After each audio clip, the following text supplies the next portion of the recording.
Reaction is coming in from all sides. So earlier today, Shelby County Mayor Lee Harris and General Sessions Court Clerk Tammy Sawyer rejected the plan and urged the president to reconsider. Tennessee wants a partnership with the federal government. We want gun violence prevention money, which was cut under the Trump administration. We'd also like to have more FBI agents on the ground. Some of you will recall we had an FBI field agent office here in Memphis and Shelby County. Well, that was also cut and moved across the state. But we don't want the military in Tennessee. I have a right to do anything I want. I'm the President of the United States. That's what Donald Trump has said recently. And sadly enough, that is truer and truer every day. If the governor and the president of this country enact dual authorization to deploy the National Guard to this city, they will have the right to arrest citizens. If the president enacts this, then they won't have the right to arrest. But from what we understand, this will be a dual authorization. We as a county don't have the funding. Our jail does not have the space. We don't have the number of employees that we will need to support federal occupation.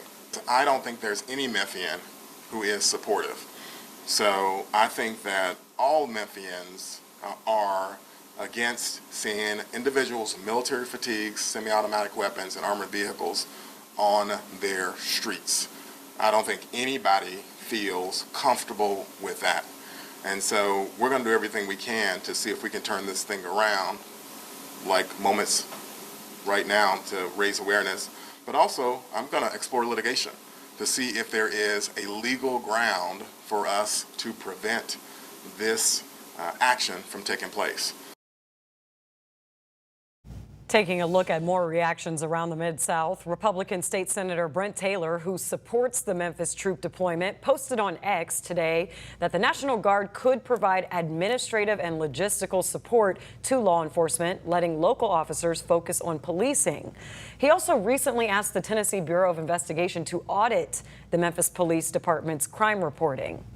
Now back to the Democratic side. Senate Democratic Caucus Chairwoman London Lamar criticized President Trump's plan to deploy National Guard troops to Memphis. She calls it a short-term move and says the city's safety comes from local leaders, not political stunts. Lamar adds that long-term solutions require funding, stronger gun laws, and investments in jobs, housing, and health care. Republican Congressman John Rose thanked President Trump for supporting the National Guard deployment. He says the city faces the nation's highest violent crime rate and hopes the additional resources will help make Memphis a safer place to work and raise a family.